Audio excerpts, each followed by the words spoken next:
च धर्मस्य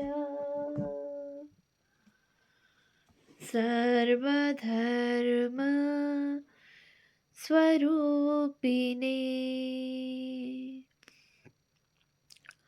अवतार वरिष्ठाय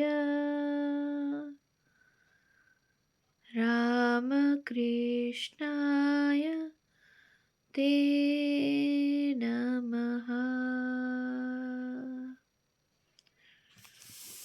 শ্রী শ্রী রামকৃষ্ণ লীলা প্রসঙ্গ প্রথম ভাগ, পূর্বকথা ও বাল্যজীবন, সাধক ভাব ও গুরুভাব পূর্বার্ধ। পূজনীয় স্বামী শারদানন্দজি মহারাজের রচনা।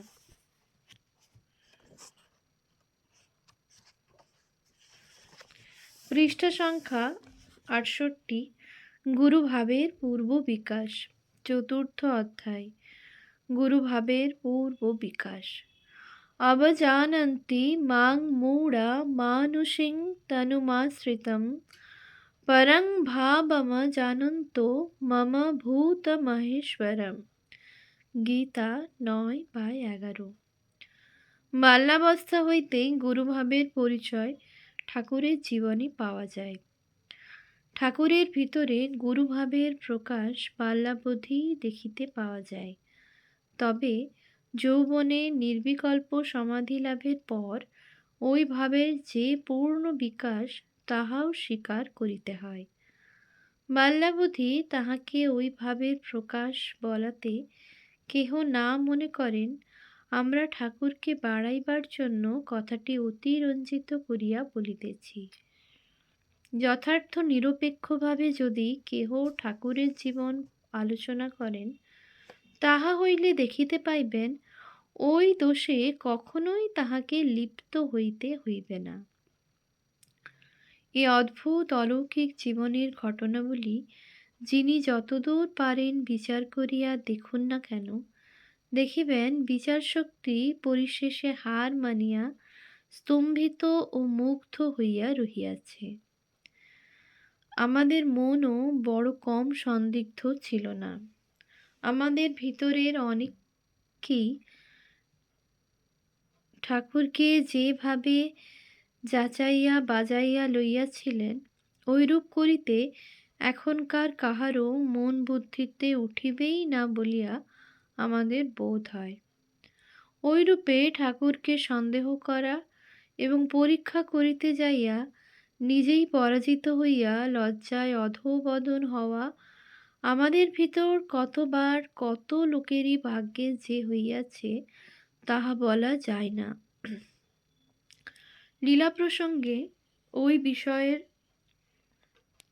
আভাস আমরা পূর্বেই পাঠককে কিঞ্চিৎ কিঞ্চিৎ দিয়াছি, পরে আরও অনেক দিতে হইবে।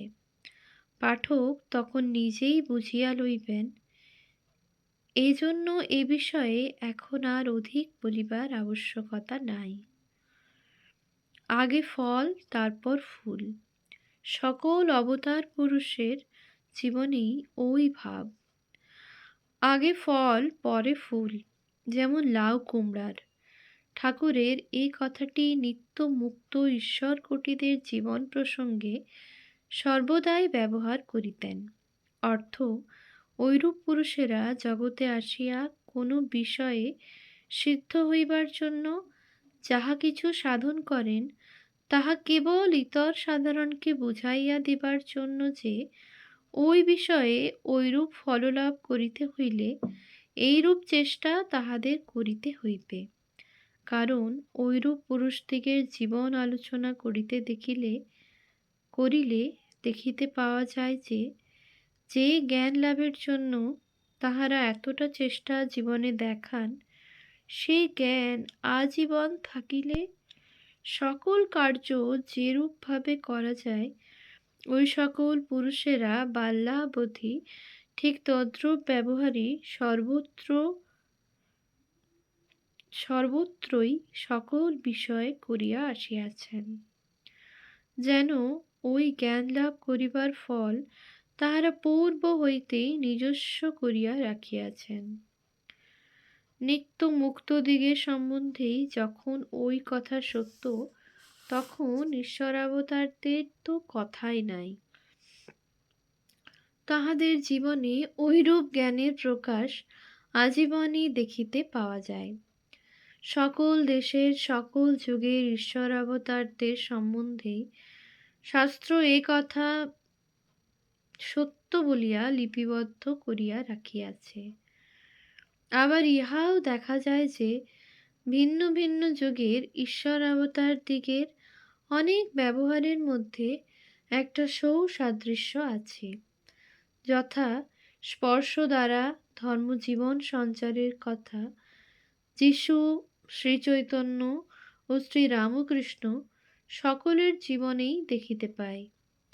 ঐরূপ তাহাদের জন্মগ্রহণকালে বিশেষ বিশেষ ধর্মপরায়ণ ব্যক্তির ওই বিষয় অলৌকিক উপায়ে জ্ঞাত হইবার কথা, বাল্যাবধি তাহাদের ভিতর গুরুভাব প্রকাশিত থাকিবার কথা, তাহারা যে মানব সাধারণকে উন্নীত করিবার জন্য বিশেষ বিশেষ পথ দেখাইতে কৃপায় অবতীর্ণ, এই বিষয়টি বাল্যাবধি উপলব্ধি করিবার কথা প্রভৃতি অনেক কথাই একরূপ দেখিতে পাওয়া যায়। অতএব ঠাকুরের জীবনে বাল্যাবধি গুরুভাব প্রভৃতির প্রকাশ থাকার কথা শুনিয়া আশ্চর্য হইবার কিছু নাই, কারণ অবতার পুরুষদিগের থাক বা শ্রেণী একটা পৃথক। সাধারণ মানবের জীবনে ঐরূপ ঘটনা কখনো সম্ভবে না বলিয়া অবতার পুরুষদিগের জীবনেও ঐরূপ হওয়া অসম্ভব মনে করিলে বিষম ভ্রমে পড়িতে হইবে।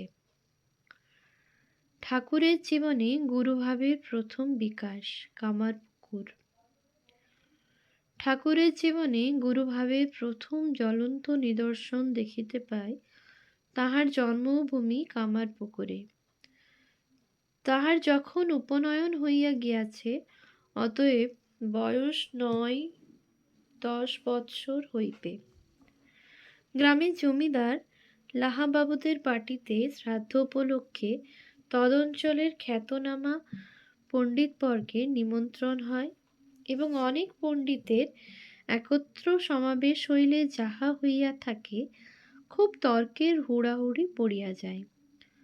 অনেক তর্কেও শাস্ত্রীয় প্রশ্নবিশেষের কোনো রূপ মীমাংসা হইতেছিল না।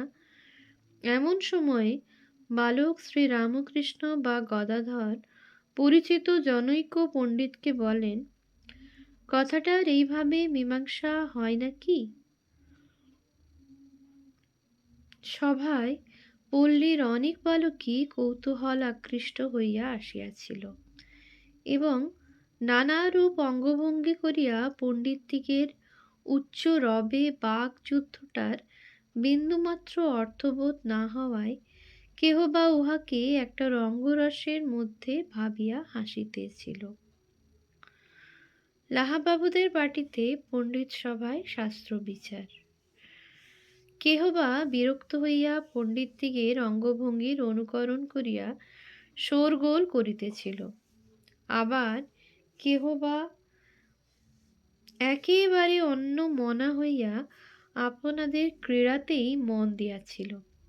কাজেই এ অপূর্ব বালক যে পণ্ডিতদিগের সকল কথা ধৈর্য সহকারে শুনিয়াছে, বুঝিয়াছে এবং মনে ভাবিয়া একটা সুমীমাংসায় উপনীত হইয়াছে, ইহা ভাবিয়া পণ্ডিতটি প্রথম অবাক হইলেন।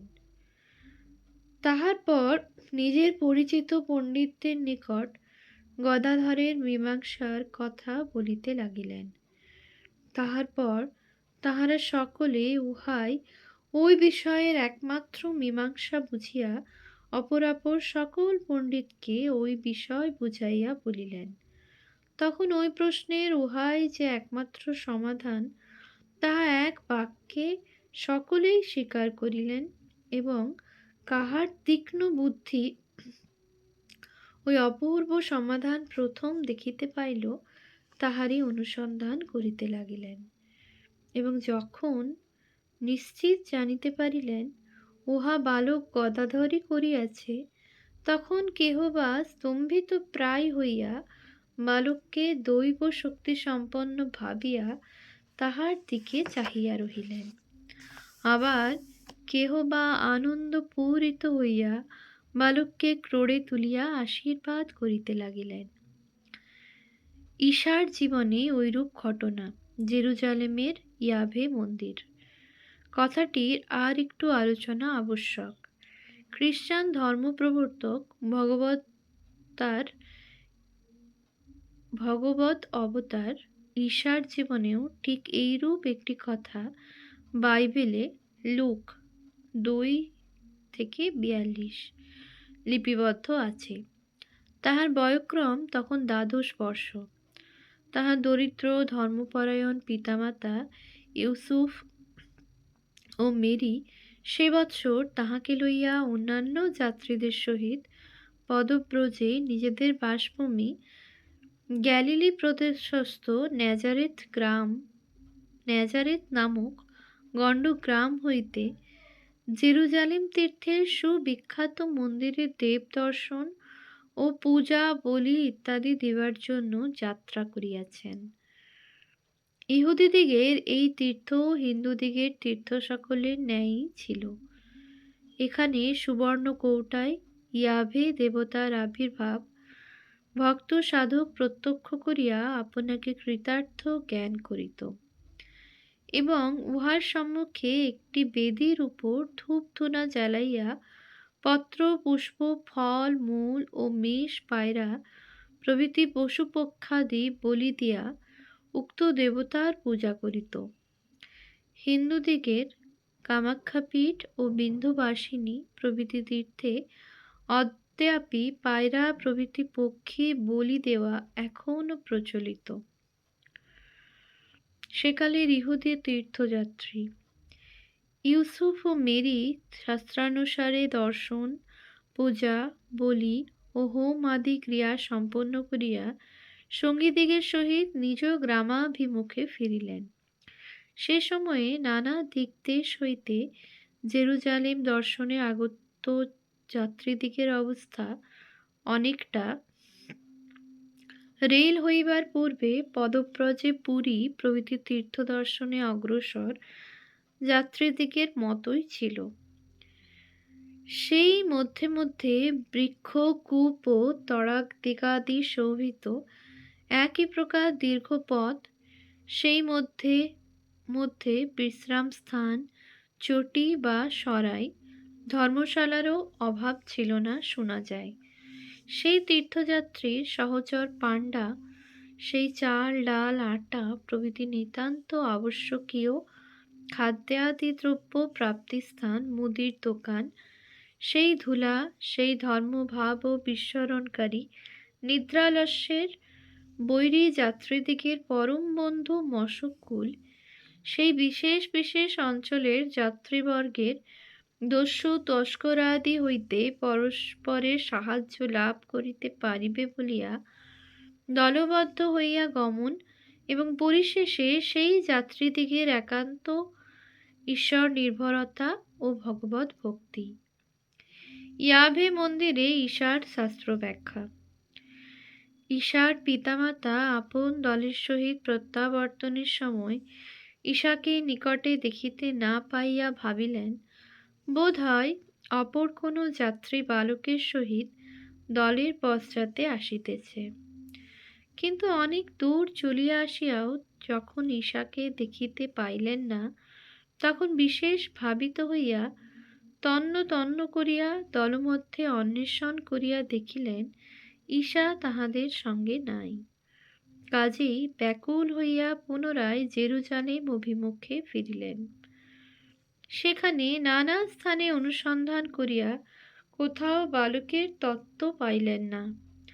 পরিশেষে মন্দির মধ্যে অনুসন্ধান করিতে যাইয়া দেখেন বালক ঈশা শাস্ত্রজ্ঞ সাধককুলের ভিতর বসিয়া শাস্ত্র বিচার করিতেছে এবং শাস্ত্রের জটিল প্রশ্ন সকলের যাহা পণ্ডিতেরাও সমাধান করিতে পারিতেছেন না, অপূর্ব ব্যাখ্যা করিয়া সকলকে মোহিত করিতেছে। ওম শান্তি শান্তি শান্তি। হরি ওম তৎসৎ। শ্রীরামকৃষ্ণার্পণমস্তু।